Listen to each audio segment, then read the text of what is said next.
jump. Well, first, away from the water, saw the press release that you guys have added, I think, 5 recruits. To do it during the season, is that rare for you guys? Is that kind of something that always happens? You know, obviously in the off season, the time to recruit, but to have those athletes signed, well, first off, how big for the program? Is that kind of rare in a way to have it during the season? You know, this has been a very good recruiting year for us. We signed 3 young ladies in the early season, way back in the fall, and then of course we can't sign anybody again until I think it was April 17th.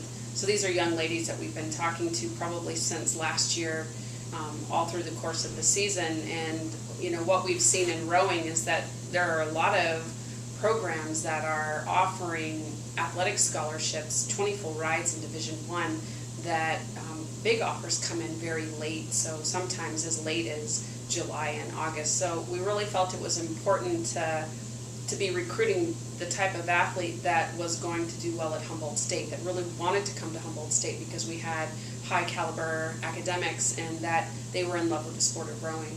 So you know, we're extremely excited. They're wonderful young ladies, very invested in their education and have a great passion for rowing. I think, you know, with those 8 young ladies coming in, I think we'll see even a different team than the one that we've seen this year. Great. You guys head up to Oregon again this weekend, a venue that you guys competed at, what, just a couple weeks ago? Yeah, 3 weeks ago. 3 weeks ago. I'm sure other teams have probably that were there before are going to be back. But for you guys, competing at a place that you guys are going to be familiar with, how much will that help you out, you know, be familiar with the water? You know, Eugene is becoming one of those very special courses. You know, 18 years ago when we first started going to Covered Bridge, it was just a big lake that you rode in, and every year they added a buoy line, and now it's an 8-lane course, and you know, the Pac-10s are starting to go and race big regattas there, so it's turning into a great venue. And you know, we were there just a couple of weeks ago. The weather wasn't exceptionally good, and we don't expect this weekend to be much different, but this is really important training for us.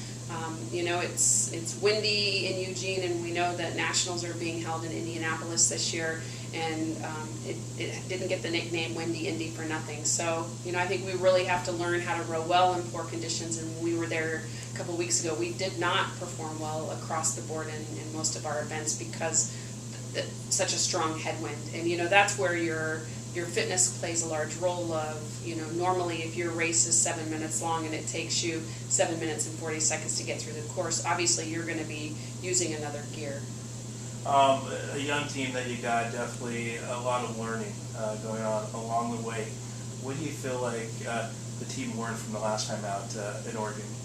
You know, I think it really prepared us going into the WERA Championships last week, and all but one boat made it to the grand finals, which is not necessarily an easy thing to have happen. You know, we had some high hopes and expectations for our 2B8, and they caught a crab at the 500-meter mark and stopped dead in the water. Boat went perpendicular. It took them a while to get themselves back on course, and still managed to go from being in last place to taking 5th. So for them, it'll be a redemption row this week because they'll get to face off with some of the schools that we really expected them to be super competitive to podium with. And you know, that's, you know, you've trained all season long to get to that point, and regionals, this is it for the majority of our team. How do you like your chances this weekend? You know, I feel pretty confident.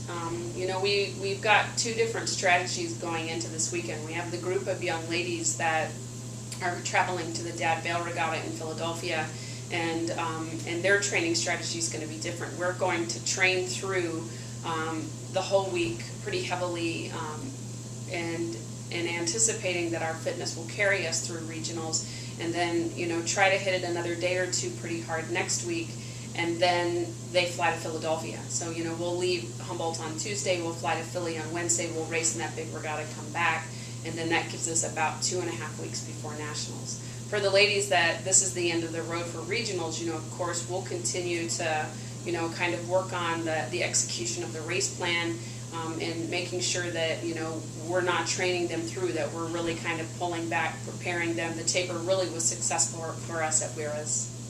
Just to make sure you guys in Oregon this week and the next week, East Coast Philadelphia. to Philadelphia. So if I don't see you next week, if we can kind of fast forward to competing on the East Coast, how big is that for the program? You know, this is huge. It's a regatta that's over 125 years old. It's on the Schuylkill River. It's steeped in a lot of history. What's remarkable about going to Philadelphia, of course, is that we will race against every Division II program in the East region and the South region. And you have Nova Southeastern, who won the national championships last year, Barry University, who took second. We'll be competing against them, which is really important, you know, to get an idea of relative speed as you fast forward to the national championships. And it's exciting. It's gonna, you know, I think you have all of your collegiate polls. This will really solidify who is ranked in what position.